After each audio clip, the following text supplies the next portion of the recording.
Bonjour à toutes et à tous, bienvenue dans ce nouveau numéro du Journal de l'économie.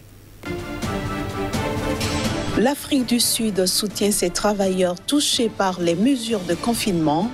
C'est à travers 765 millions de dollars d'allocations.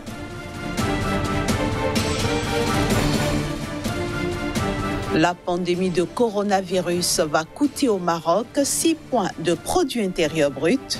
C'est ce que soutient le ministre de l'économie. Le Cameroun et l'AFD renforcent leur coopération. Ils ont signé une convention de subvention d'un montant de 6,5 milliards de francs CFA. Et nous démarrons par l'Afrique du Sud où le ministère de l'Emploi et du Travail a versé environ 765 millions de dollars aux travailleurs touchés par les mesures de confinement mises en place dans le pays pour freiner la propagation de la pandémie de Covid-19. Au total, 2 551 236 travailleurs ont reçu ces allocations pendant la période de confinement dans ce pays qui demeure l'un des plus touchés par la pandémie sur le continent noir. En effet, l'Afrique du Sud totalise à ce jour au moins 16 433 cas confirmés, 7 298 guérisons et 286 décès. Il y a un mois, le président Cyril Ramaphosa a annoncé un plan de riposte supplémentaire de 26 milliards de dollars en vue d'atténuer les effets économiques et sociaux de la maladie. Ce montant représente environ 10% du produit intérieur brut du pays. En raison de la pandémie de coronavirus, le Maroc, qui a déjà subi 2 mois de confinement, va perdre 6 points sur son produit intérieur brut, ce qui correspond à une perte de 1 milliard de dirhams pour chaque jour de confinement imposé. C'est du moins ce que nous apprend le ministre marocain de l'économie. Le ministre marocain de l'économie est formel. Les 2 mois de confinement imposés au Maroc pour lutter contre la pandémie de coronavirus représentent 6 points de produit intérieur brut. Cela se traduit selon lui par la perte de 1 milliard de dirhams pour chaque jour de confinement, raison pour laquelle plusieurs voix s'élèvent dans les milieux économiques pour préconiser de lever le confinement le plus rapidement possible.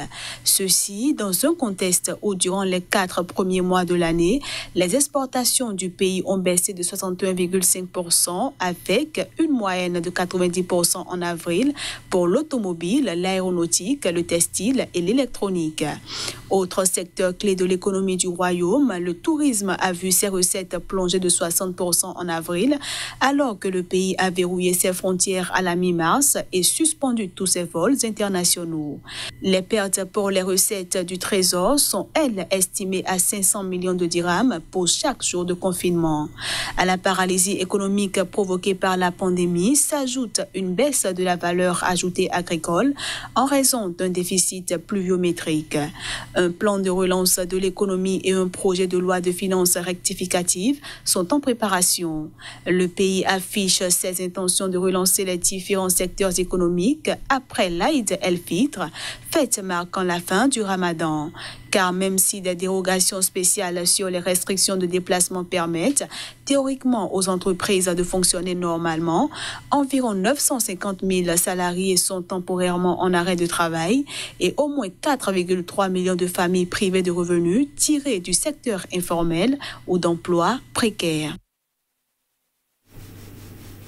Le Cameroun et l'Agence française de développement ont signé une convention de subvention d'un montant de 6,5 milliards de francs CFA. Il s'agit précisément d'un appui budgétaire au ministère de la Santé publique destiné à soutenir la lutte contre le coronavirus au Cameroun. Ce financement va permettre de renforcer la prise en charge des cas de Covid-19, en particulier des cas graves dans les hôpitaux de référence provinces de Yaoundé, Douala et Bafoussam. La subvention de l'AFD est aussi destinée à la recherche active des cas en renforçant les équipes d'intervention et d'investigation rapide du ministère de la Santé et les traceurs en charge du suivi des contacts. Au cours du premier trimestre 2020, les investisseurs étrangers ont réduit leur portefeuille de placement de 15,7 milliards de dollars au Nigeria. C'est ce que soutient l'agence de notation Fitch Ratings qui cite des estimations du Fonds monétaire international. Les analyses de cette agence permettent de dire que les réserves internationales du Nigeria baisseront à leur niveau de 38,6 milliards de dollars au 31 décembre 2019 à 23,3 milliards de dollars à la fin de cette année 2020. Au premier trimestre 2020, les investisseurs étrangers ont été moins généreux vis-à-vis du Nigeria. Ils ont réduit leur portefeuille de placement de 15,7 milliards de dollars selon une analyse de Fitch Ratings qui prévoit que les réserves internationales du pays pourraient baisser de leur niveau de 38,6 milliards de dollars au 31 décembre 2019 à 23,3 milliards de dollars d'ici la fin de l'année 2020. Destiné à régler les factures des importations et à rembourser la dette internationale d'un pays, les réserves de change lui permettent, en cas de dégradation, de réduire ses possibilités d'importation. Dans le cas du Nigeria, cette dégradation pourrait passer de 5 mois à fin 2019 à seulement 3 mois au terme de l'année en cours. Plusieurs éléments ont conduit à cette situation. En effet, le Nigeria exporte essentiellement du pétrole qui génère 90% de ses revenus en devises. La baisse des prix de cette matière première ainsi que le repli des revenus du tourisme et des transferts de sa diaspora ont négativement impacté les revenus en monnaie étrangère du Nigeria. La Banque centrale a pris 2 mesures à ce propos. Elle a tout d'abord légèrement dévalué la monnaie locale, le Naira, et elle a ensuite renforcé les procédures de rapatriement des devises par les étrangers. Les conséquences de cette situation pèseront sur les banques, notamment celles qui ont emprunté sur le marché international et doivent trouver de la ressource pour rembourser leurs dettes. La baisse des ressources en devises risque aussi de réduire la capacité du gouvernement local à mobiliser des ressources budgétaires, ce qui risque de ralentir les transferts effectués au titre de la subvention publique dans le secteur de la distribution des produits pétroliers qui concentre une part importante des crédits accordés par les banques. Petite pause pour retrouver Casimir Pédior pour la suite de ce journal de l'économie.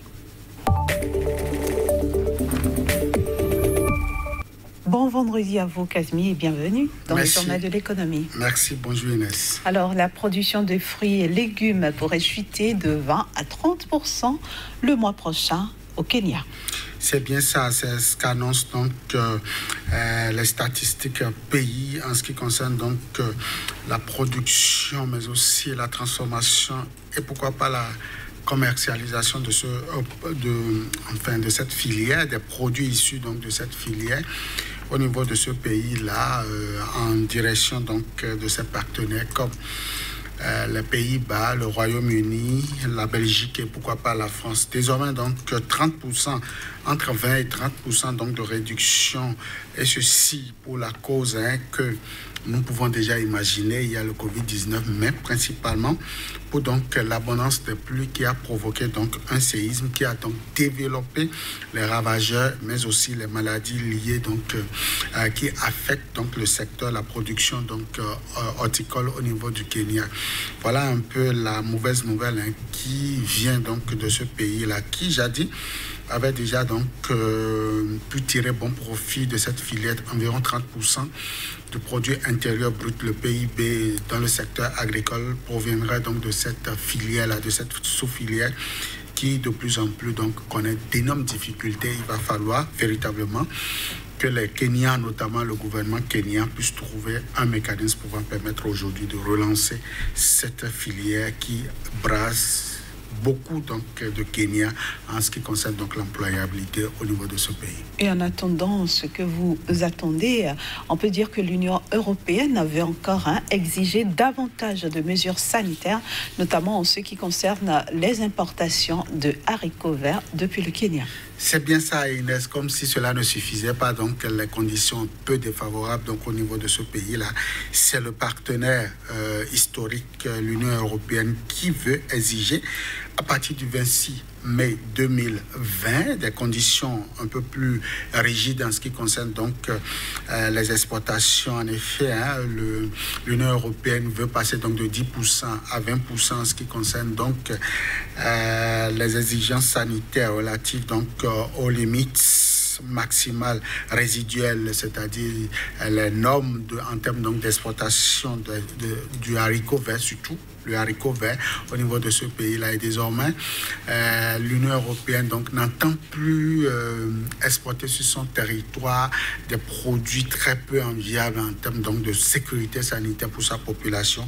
Et ceci sonne désormais non seulement comme un défi, mais comme donc une chute également de la performance au niveau de ce pays-là, car les producteurs devront donc serrer les coudes pour pouvoir donc offrir le mieux-être en termes donc de qualité, pas ces temps donc de ravages, si j'ose parler ainsi, des criquets et autres donc facteurs défavorables pour cette culture. Alors, à ce jour, quelles sont les perspectives de cette filière-là au Kenya? Alors, malgré tout ce que nous sommes en train de dire, il faut dire que la filière a quand même de beaux jours, j'allais dire, devant elle. Déjà, en 2019, malgré la baisse, le Kenya a quand même pu tirer donc bon profit de cette filière avec 1,3 milliard donc, de dollars en termes donc, de recettes pour cette filière. Je l'ai dit tantôt, 30% donc, du produit intérieur brut agricole provient donc de cette sous-filière-là. Et au-delà de ça, on annonce que l'Union européenne est en train donc de redoubler d'ardeur pour pouvoir donc davantage consommer les produits kenyans en termes donc de qualité. Autour de 30 à 45%, c'est la nouvelle demande de l'Union européenne. Tout ceci pour permettre donc au Kenya d'améliorer sa prestation, mais aussi d'être plus efficace sur le marché international. Merci à vous, Kazmi Kwejo, et bon week-end. À vous de même. Voilà, chers amis téléspectateurs, ce sera tout pour aujourd'hui. Merci de nous avoir reçus chez vous. À vous aussi, je souhaite un excellent week-end, bien sûr en compagnie des programmes Bessica, et retrouvez toute l'équipe du Journal de l'économie lundi à la même heure.